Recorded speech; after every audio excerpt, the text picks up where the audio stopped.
আসসালামু আলাইকুম। Theory of কম্পিটিশনের এই ভিডিওতে আমরা মিলে মেশিন নিয়ে কথা বলবো।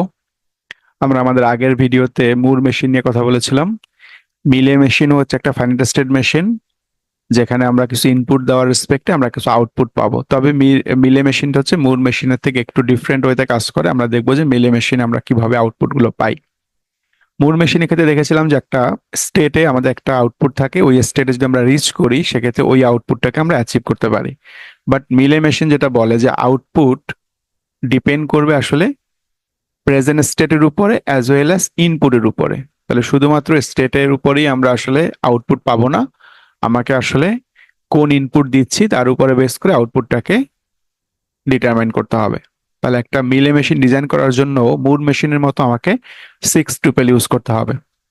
একটা হচ্ছে capital Q, that is set of state; sigma, that is finite set of symbol, যেটাকে আমরা ইনপুট অ্যালফাবেট বলে থাকি; capital O, that is finite set of symbol, যেটাকে আমরা আউটপুট অ্যালফাবেট বলে থাকি। দেন ছিল কি আমাদের ডেল্টা ট্রানজিশন ফাংশন, যেটাকে আমরা ইনপুট ট্রানজিশন বলতে পারি, যে ইনপুটে আমরা কোন সিম্বল দিব। দ্যাট ইজ আমরা বলছিলাম কোন একটা স্টেট কিউতে যখন আমরা কোন একটা ইনপুট দিব তখন আমাকে আর একটা স্টেটে নিয়ে যাবে, দ্যাট ইজ ইনপুট ট্রানজেকশন। একইভাবে এখানে আমরা বলতেছি আউটপুট ট্রানজিশন, যেটাকে আমরা ল্যামডা অথবা এক্স দিয়ে প্রকাশ করতেছি এখানে, যে যে কোনো একটা স্টেটে যখন কোনো একটা ইনপুট দিব তারপরে আমরা একটা আউটপুট পাবো।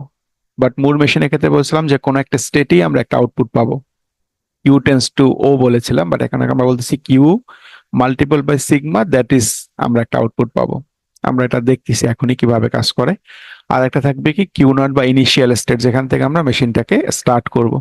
তো আমরা লাস্ট ক্লাসে যে প্রবলেমটা দেখেছিলাম যে one's complement of a binary number, এটা বের করা। তাহলে আমরা ওইটার জন্যই মিলে মেশিন তৈরি করব। ধরেন একটা বাইনারি নাম্বার আমাদের দেওয়া আছে, বাইনারি নাম্বার দেওয়া আছে হচ্ছে 1101, এবং আমাকে বলা হচ্ছে এই বাইনারি নাম্বারে ওয়ান্স কমপ্লিমেন্ট বের করার জন্য। তাহলে আমরা জানি ওয়ান্স কমপ্লিমেন্ট করলে কি হবে, বাইনারি ডিজিট গুলো ফ্লিপ করবে। ওয়ান্স কমপ্লিমেন্টে এই ওয়ান গুলো হয়ে যাবে জিরো আর জিরোটা হয়ে যাবে ওয়ান। তাহলে এটাকে আমরা যখন মিলি মেশিন দিয়ে ডিজাইন করবো সেক্ষেত্রে কি হতে পারে, যে আমরা একটা ইনিশিয়াল স্টেট থেকে শুরু করব, এটা আমাদের ইনিশিয়াল স্টেট, এবং ইনিশিয়াল স্টেটের একটা নাম হবে, আমরা বলছিলাম যে কিউ নট আমরা নাম দিতে পারি। এখন ইনিশিয়াল স্টেটে এসে আমরা কি করব, ইনপুট সিম্বল দিব। ইনপুটে আমরা কি দিতে পারবো, আমাকে বলা আছে সিগমার ভ্যালু হচ্ছে 0,1, যেহেতু আমরা বাইনারি নাম্বার নিয়ে কাজ করতেছি তাহলে আমরা ইনপুটে জিরো দিতে পারবো, অ্যাজ ওয়েল অ্যাজ আমরা ওয়ানও দিতে পারবো। তাহলে আমি যদি জিরো ইনপুট দেই, এখানে যদি আমরা জিরো ইনপুট দিই তাহলে আউটপুটে কি পাবো, ওয়ান্স কমপ্লিমেন্ট করলে আমাদের আউটপুটে দরকার হচ্ছে ওয়ান। তাহলে যখন ইউজার ইনপুট দিবে জিরো, তাকে আমাকে ওয়ান আউটপুট দিতে হবে। তাহলে এই জিনিসটাকে আমরা এভাবে বলি, যে প্রথম যেটা বলি এটাকে বলি হচ্ছে ইনপুট, লেফট সাইডে যেটা দেওয়া আছে স্ল্যাশ দিয়ে যেটা বলি এটাকে বলি আউটপুট। তাহলে 0/1 এটা দিয়ে মনে করে জিরো ইনপুট দিলে আউটপুটে ওয়ান পাবো। তার মানে দেখেন আউটপুটটা ডিপেন্ড করতেছে কার উপরে, আমি কোন স্টেটে আছি এবং আমি ইনপুটে কি দিচ্ছি, দুইটা স্টেট দুইটা জিনিসের উপর ডিপেন্ড করে আমরা আউটপুটটা পাচ্ছি।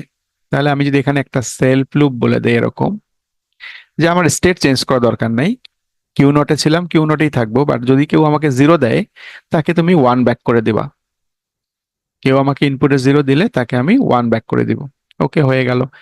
একইভাবে আমি যদি আরো একটা লুপ বলে দেই এখানে, যে এখন লুপে আমরা কি বলবো, জিরো তো আমরা বলে ফেললাম, তার মানে যদি কেউ ওয়ান দেয় ইনপুটে তাকে তুমি আউটপুটে দিবা জিরো। তাহলে এই যে মেশিনটা তৈরি হলো এটাই কিন্তু আসলে ওয়ান্স কমপ্লিমেন্টের জন্য এনাফ। এখানে আর তেমন কিছু এডিশনাল বলার কিছু নাই, কেননা যদি আমরা একটু খেয়াল করি, আমরা কিউ নট স্টেট একটা স্টেটই আছে।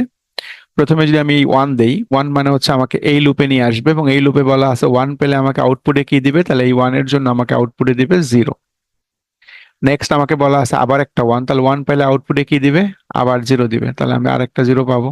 পরবর্তীতে বলা আছে জিরো, তাহলে জিরোর জন্য আমরা এইখানে আসবো, জিরোর পরিবর্তে আমাকে আউটপুটে দিবে ওয়ান, তাহলে আমরা ওয়ান নিলাম। নেক্সট আমাকে আবার বলা আছে ওয়ান, তার মানে ওয়ান মানে হচ্ছে এই লুপ, ওয়ান দিলে আউটপুটে কি দিবে, জিরো। তাহলে আমি যদি বাইনারি স্ট্রিং 1101 দেই, আমাকে আউটপুটে 0010 এটাকে আউটপুট দিচ্ছে। তাহলে আমার কিন্তু ওয়ান্স কমপ্লিমেন্ট কমপ্লিট। তাহলে আমরা দেখলাম যে মিলে মেশিনে আসলে মুর মেশিনের থেকে নাম্বার অফ স্টেট কম লাগতেছে। কেন? মুর মেশিনে আমরা আসলে প্রত্যেকটা স্টেটের সাথে একটা করে আউটপুট অ্যাসোসিয়েট করতাম। এখানে আমরা আসলে স্টেটের সাথে কোনো আউটপুট বলতেছি না, আমরা বলছি ইনপুটের সাথে আউটপুটটাকে রিলেটেড। তাহলে সেক্ষেত্রে কি হচ্ছে যে আমাকে ইনপুট দেওয়ার পরেই আমরা একটা আউটপুট পাবো, ইনপুট দেওয়া ছাড়া কোনো আউটপুট পাওয়া যাবে না। তাহলে এই ক্ষেত্রে আরেকটা প্রবলেম সলভ হয়েছে। মুর মেশিন আমরা দেখেছিলাম যে প্রথমে একটা ফ্রি আউটপুট আসে, বাট মিলে মেশিনে কিন্তু ফ্রি আউটপুটের এই কনসেপ্টটা এখানে নাই, যে আমরা শুধুমাত্র ইনপুট দিলেই শুধু আউটপুট জেনারেট হবে, আর ইনপুট যতক্ষণ পর্যন্ত আমরা না দিব ততক্ষণ পর্যন্ত আউটপুট কিছু জেনারেট হবে না।